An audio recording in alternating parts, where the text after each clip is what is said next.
हे गार्डन कधी बघितलं आहे का? तर चला मी एक छोटासा व्हिडिओ तुमच्या सोबत शेअर करणार आहे, जो आहे पुण्यातील एक गार्डन जिथे खूप मस्त आहे आणि छोटंसंच गार्डन आहे. तर चला मी आहे अमृता आणि माझ्या ब्लॉगमध्ये तुमचं खूप खूप मनापासून स्वागत आहे. आम्ही निघालो आहे एक सुट्टी दिवशी फिरण्यासाठी. आमच्या घराच्या जवळच एक गार्डन आहे. ते गार्डन तुम्हाला मी आज दाखवते.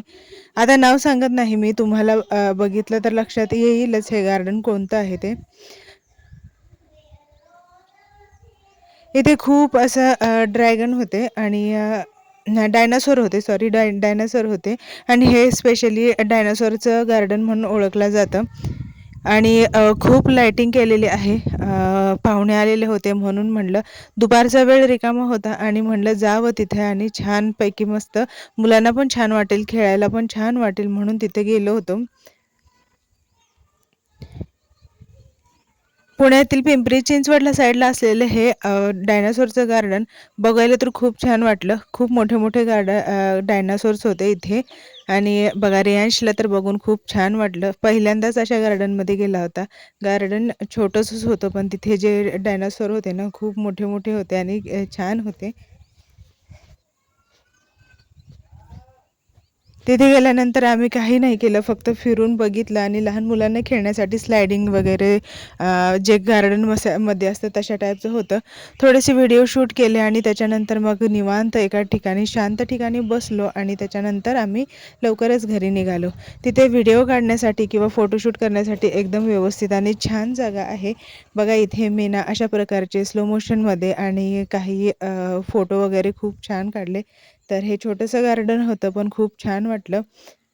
कधीतरी विरंगुळा करमणूक म्हणून जाण्यासाठी हे गार्डन छान आहे.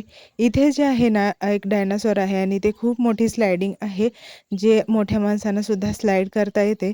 तर इथे सुद्धा आम्ही गेलो होतो. खूप मोठी होती आणि गर्दी होती त्याच्यामुळं काही जास्त वेळा जाता नाही आलं, पण 1-2 वेळा तरी आम्हाला नंबर लागला. आणि इथे बघा तिथे छोट्या खिडक्या सोडलेल्या होत्या, याच्यामधून आपल्याला फोटो वगैरे काढता येत होते. लहान मुलांना पण मजा वाटते ना अशा ठिकाणी. तर बघा ही आहे स्लायडिंग, जे डायनासोरच्या पोटामधून जातं आणि मागे शेपटीमधून स्लायडिंग काढलेली आहे. खूप छान वाटतं.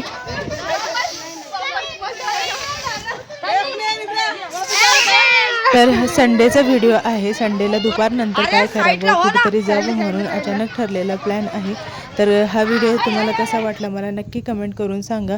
आणि बघा असे सुंदर व्हिडिओ मी माझ्या चॅनलवरती अपलोड करत असते, डेली ब्लॉग अपलोड करत असते. तुम्ही नक्की माझ्या चॅनलवरती जाऊन पहा.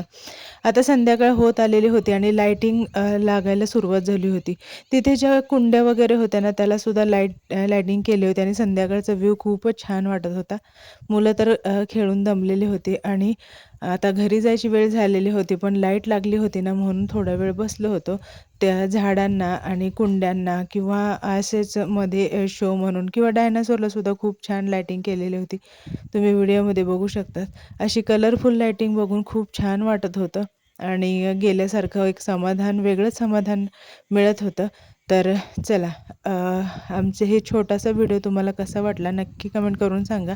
आणि आजचा ना खूप छान टाईम गेलेला आहे आणि मुलांना विशेष म्हणजे चांगलं वाटलं ना आपल्याला पण छान वाटतं. आणि आता भरपूर रात्र झालेली आहे आणि इथून घरी जायला ना 1 तास तरी लागतो, 1 ते 1.5 तास. संध्याकाळची वेळ आहे, ट्रॅफिक असल्यामुळे लवकर निघालं तर 1-1.5 तासात पोहोचून जातं. तर चला, हा व्हिडिओ कसा वाटला मला नक्की कमेंट करून सांगा आणि भेटूया नंतर व्हिडिओमध्ये. बाय.